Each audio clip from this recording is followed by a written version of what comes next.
스페인 방문기 두 번째 영상입니다. 첫 번째 영상에서는 이제 제가 가서 뭘 했는지에 대해서 대략적인 소개를 해드렸다면 이번 영상에서는 조금 더 구체적으로 그러니까 축구적으로 가서 뭘 했는지에 대해서 얘기를 좀 더 해보려고 합니다.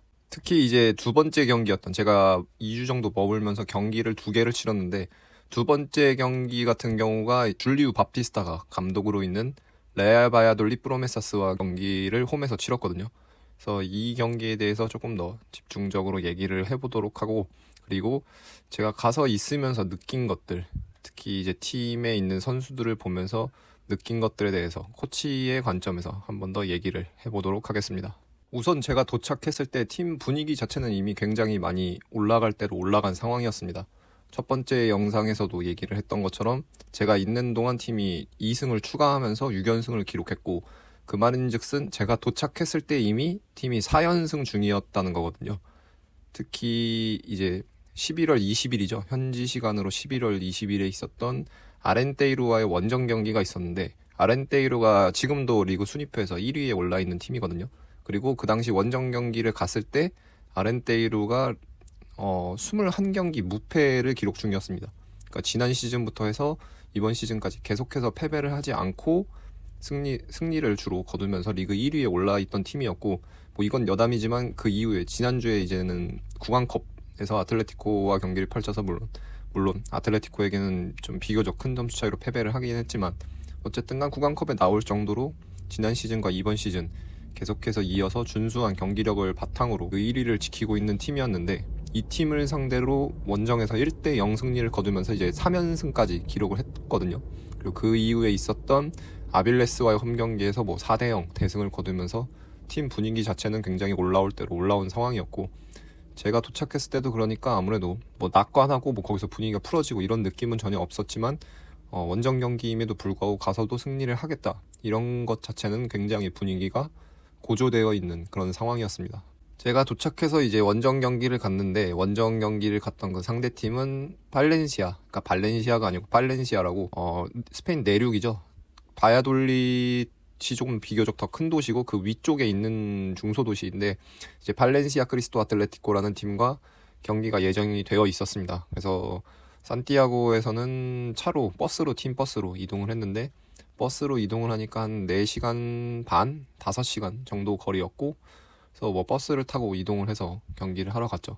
지금 리그 순위표에서는 이제 11위에 올라 있는 팀이고, 그 당시에도 경기를 치를 때 당시의 순위는 제가 정확하게 기억은 나진 않습니다만, 그 당시에도 아마 비슷한 순위 12위, 13위 정도에 올라 있었던 것으로 기억을 합니다. 그래서 저는 스페인에 도착한 이후에 산티아고에 도착해서 3일 정도 훈련을 하고 팀과 함께 버스를 타고 원정 경기를 하러 이동을 했고, 뭐 일정 같은 경우는 다 정상적으로 소화를 했는데, 아무래도 제가 이제 팀에 등록은 안 돼 있는 상황이다 보니까 벤치에는 앉을 수가 없어서 경기 같은 경우에는 관중석에서 지켜봤고, 관중석에서 전반전을 본 이후에 하프타임 때는 내려가서 뭐 제가 본 것들을 같이 공유를 하고, 주로 뭐 어떤 이슈가 있었는지에 대해서 얘기를 하거나 그런 상황들이 있었습니다.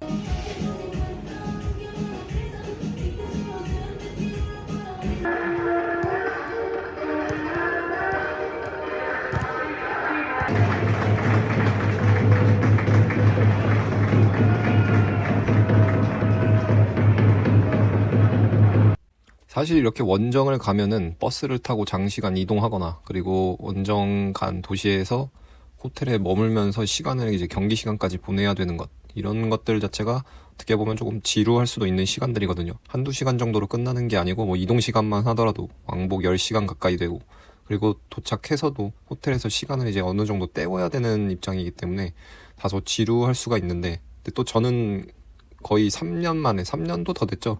이런 식으로 원정 경기를 가고 팀적인 일정을 소화한 지가 꽤 오래됐다 보니까, 그리고 특히 훈련 같은 경우는 제가 올해도 그렇고 작년에도 그렇고 운동장에서 일을 아예 안 했던 것은 아닌데, 정식적인 대회, 리그 경기로 인해서 이런 일정들을 소화한 지가 워낙 오래됐다 보니까 이러한 전반적인 일정을 소화하는 것 자체가 저는 스스로 굉장히 좀 활력을 얻을 수 있었고, 뭔가 오랜만에 살아있다는 느낌을 받았다고 해야 하나? 그런 느낌을 많이 받을 수가 있었습니다. 그리고 이날 경기에서 팀은 2대0으로 승리를 거뒀습니다. 특히 한 선수가 2골을 기록하면서 2대0 승리를 거뒀다는 것이 상당히 인상적이었고, 이제 마리오 로드리게스라는 선수가 2골을 넣으면서 경기에서 승리를 했는데, 제가 이후에도 다시 언급을 하겠지만 마리오 로드리게스 같은 경우에는 레알 마드리드 유스 출신입니다. 그래서 유명한 선수로는 이제 아슈라프 하키미, 이번 월드컵에서도 굉장히 모로코 대표팀 소속으로 좋은 활약을 보여주었고 파리 생제르맹에 소속이 되어 있죠.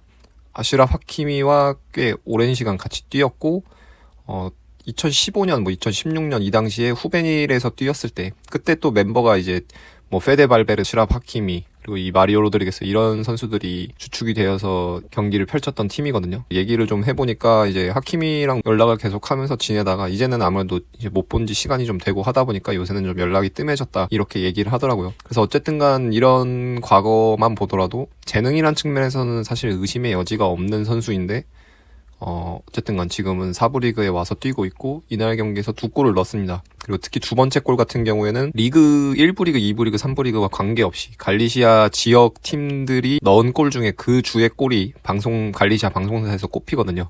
근데 이날 두 번째 골, 마리오의 두 번째 골이 거의 60m 이상 역습 상황에서 이제 코너킥 이후 드리블을 해서 역습 상황에서 골을 넣었는데, 그 골이 갈리시아 2주의 골로 꼽히기도 했었는데 골은 또 영상을 통해서 한번 확인을 해보도록 하겠습니다.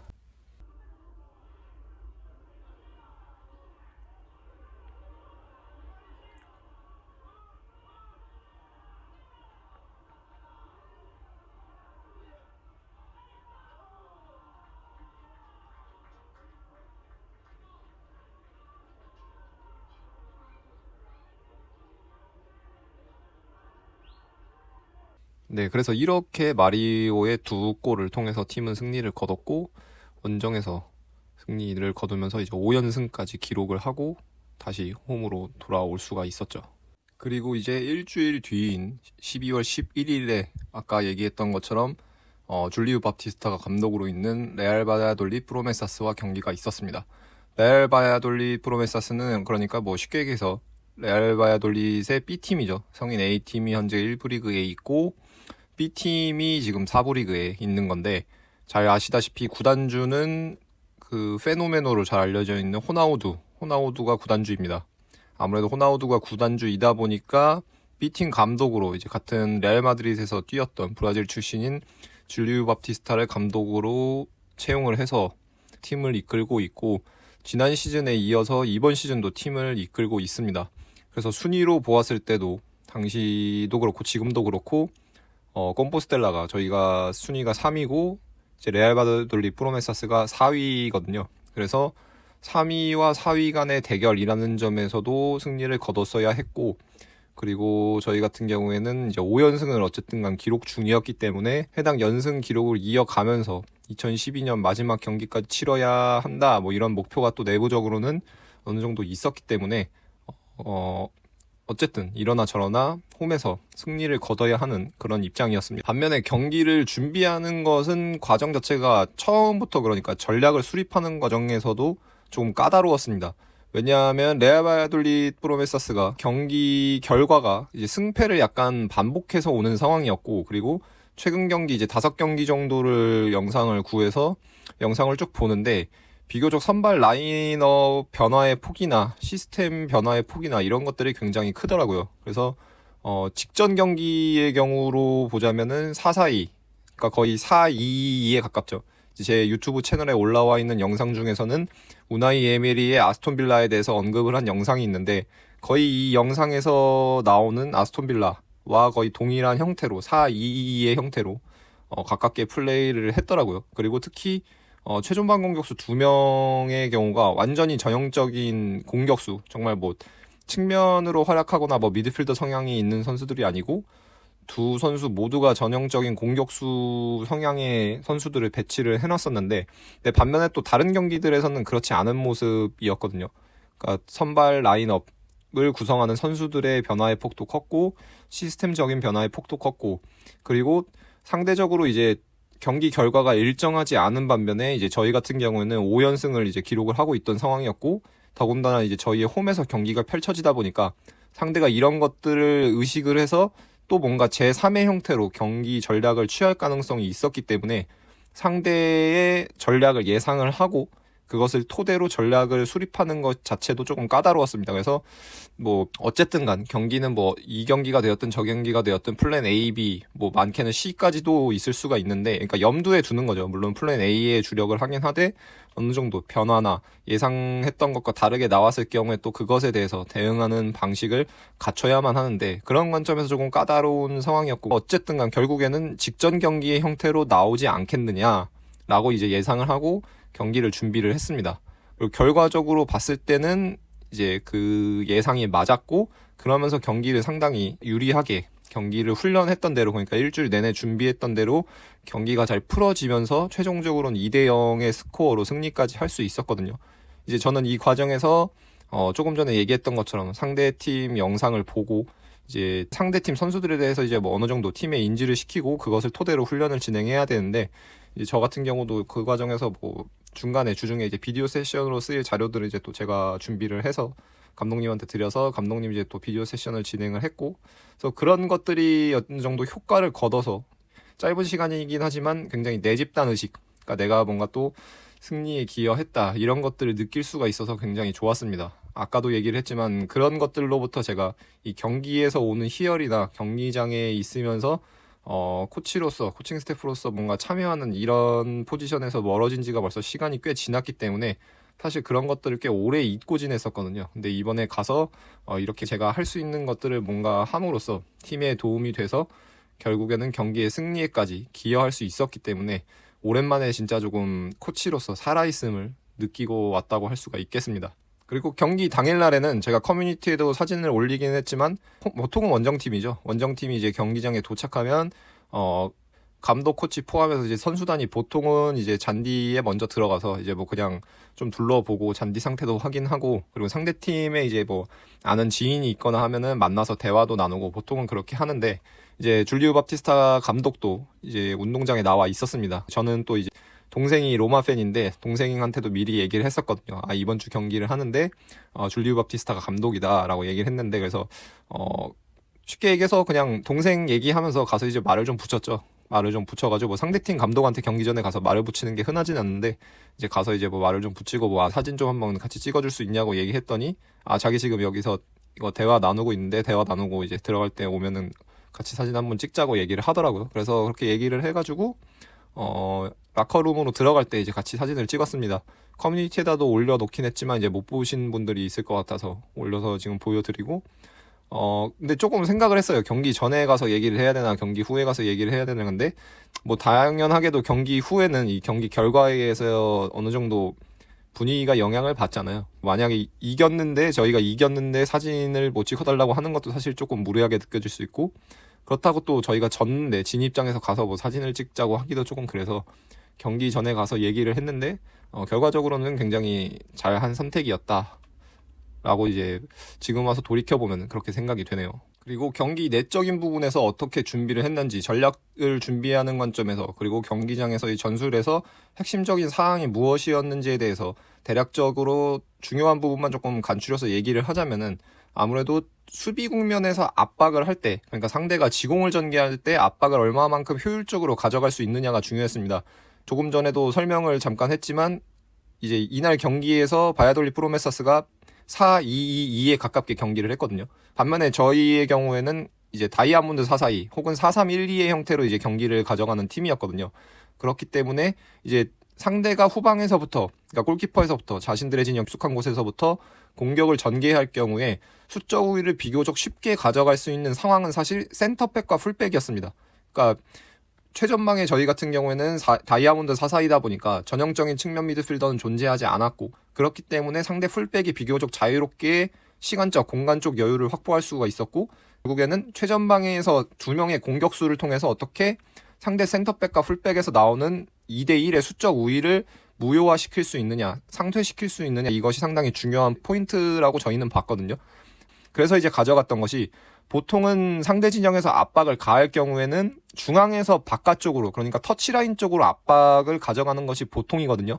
그렇게 해서 상대 풀백이 공을 가지도록 하고, 그리고 터치라인 쪽으로 몰아내면서 거기서부터 이제 1대1 형태로, 터치라인이 결국에는 압박을 하는 팀의 입장에서 보면은 도움을 주는 존재가 되기 때문에 터치라인 쪽으로 몰아내서 압박을 가져가는 경우가 많은데, 이제 저희는 그것과는 반대로 이번 경기에서는 압박을 가져갔습니다. 무슨 말이냐면은 최전방 2명의 공격수가 바깥쪽에서 안쪽으로, 그러니까 풀백 패스라인을 막으면서 혹은 풀백이 공을 가졌을 때는 풀백에서 센터백 쪽으로 공이 가게끔 유도하면서 안쪽으로 이제 압박을 계속해서 유도를 했고, 그러면서 이제 4-3-1-2 혹은 다이아몬드 4-4-2의 스트럭처로 봤을 때 안쪽으로 상대가 계속 패스를 집어넣는 것을 유도하게 했습니다. 왜냐하면은 상대도 2명의 공격형 미드필더가 있긴 하지만 저희의 경우에는 수비형 미드필더와 이제 좌우 인사이드 하프 그리고 공격형 미드필더까지 공간을 방어하는 데 있어서는 조금 더 유리한 형태로 배치가 되어 있었고, 이미 주중에 훈련할 때부터 그것들을 굉장히 반복적으로 사전에 인지를 시켰거든요. 계속해서 전방에서 압박을 이런 형태로 가져갈 거고 상대가 안쪽 패스 라인을 노릴 수밖에 없게끔 할 거다. 그리고 그럴 때 우리가 만약에 안쪽 패스 라인에 대해서만 확실하게 인지가 되어 있고 이에 대해 수비를 가져갈 수 있으면은 거기서 분명히 우리에게 찬스가 올 거다라는 것을 중점으로 경기를 이제 준비를 했는데, 결국에는 이런 것들이 경기에서 그대로 발현이 됐고 그러면서 이제 득점까지 나올 수가 있었습니다.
그러니까 결국 같은 시스템, 그러니까 두 팀 모두 직전 경기에서와 같은 시스템을 활용하기는 했지만 결국에는 어떻게 보면 디테일에서 조금 앞서 있던 쪽은 저희였고, 그 디테일을 통해서 득점까지 나오면서 결국에는 경기에서 승점 3점이라는 결과를 가지고 올 수 있지 않았나라고 생각이 됩니다. 그러니까 이런 것만 보더라도 제가 하는 컨텐츠들을 그전에도 보시거나 들으신 분들은 아시겠지만 사실 제일 결국 중요한 것은 아이디어거든요. 같은 물건을 보더라도 이것을 어떤 것으로 규정하느냐, 그리고 이것에 대해서 어떠한 파생되는 아이디어를 가지고 올 수는 있느냐에 의해서 축구뿐만이 아니고 모든 것들이 굉장히 달라지지 않습니까? 근데 그런 것처럼 축구 경기라는 경우에도 결국에는 같은 경기, 같은 상대를 분석하더라도 그 분석한 것을 토대로 해서 어떤 아이디어를 낼 수 있느냐가 결국에는 감독을 포함한 이제 코칭 스태프의 능력이고, 그리고 거기서 이제 그것을 토대로 결과를 가지고 오는 것이 경기에 뛰는 선수들의 능력이라고 할 수 있는데, 이번 바야돌리 프로메사스와의 경기에서 저희 팀의 경우에는 결국에는 그런 것들이 바탕이 되면서 2-0 승리를 거뒀고, 그러면서 이제 6연승까지 기록을 하면서 경기를 마칠 수가 있었습니다.